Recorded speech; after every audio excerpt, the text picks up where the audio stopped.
சமூக வலைதளத்தில் ஒரு செய்தி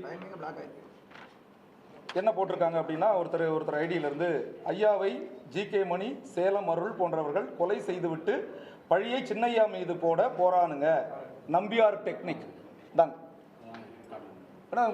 உங்களுக்கு வேணா வாங்கி வச்சுங்களேன். இந்த ஐடியில் இதே மாதிரி இன்னொரு பையன் கும்பகோணத்தை, இந்த பையன் செய்யாருக்கார பையன், கும்பகோணத்துக்கார பையன் ஒருத்தன் போடுறான் 2 மாதம் முன்னாடி.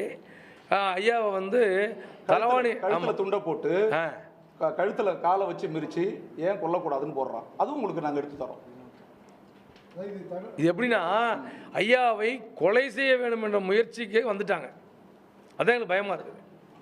46 வருஷமாக உழைப்பு போட்டு ஒரு இயக்கத்தை உருவாக்கி என்ன மாதிரி பட்டியல் சமூகத்தை சார்ந்தவங்க முஸ்லீம் மக்களுக்கு இடஒதுக்கீடு வாங்கி கொடுத்து எங்களெல்லாம் பதவி கொடுத்து பொறுப்பு கொடுத்து இன்றைக்கி என்ன சராசரி ஒரு ஃபுட்பால் கோச்சாக இருந்த என்னை இங்கே உட்கார வச்சு, ஒரு எம்எல்ஏ பக்கத்தில் உட்கார வச்சு, எம்பிக்கு வாய்ப்பு கொடுத்து என்னை அழகு பார்த்து இப்படி இந்த மாதிரி ஒரு சூழ்நிலையில் வந்து ஐயா எனக்கு இந்த வாய்ப்பு கொடுத்துருக்காருன்னு சொல்கிறதுக்கு பதிலாக அவரை கொலை பண்ண முயற்சி பண்ணுறதா எங்களை வந்து இது மாதிரி சித்தரிக்கிறாங்கன்னு சொல்லி கொலை முயற்சிக்கான ஒரு விஷயம் இருக்குன்னு நாங்கள் சொல்லி நேற்று மனு கொடுத்துருக்கோன்னு சொல்லும்போது, நீங்கள் ஏற்கனவே கட்சியில இருந்து நம்ம மறைந்த மாவீரனுடைய சொந்தக்காரங்க சொன்னத ஒரு விஷயத்தை எடுத்து பேசிக்கிட்டு இருக்கீங்க.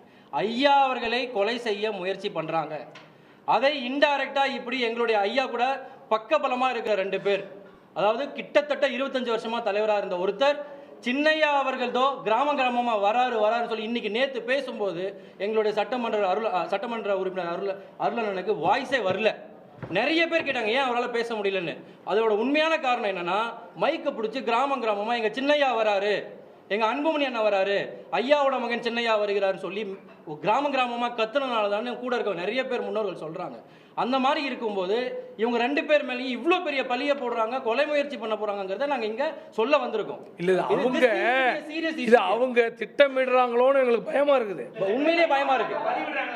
இன்னைக்கு ஐயா அவர்களையே கொலை செய்யலாங்கிறத பிளான் பண்ணி அது இன்னொருத்தவங்க மேல போடுற மாதிரி பண்றாங்களே, இது வந்து எப்படி என்டைன் பண்றதுன்னு கேட்குறோங்க.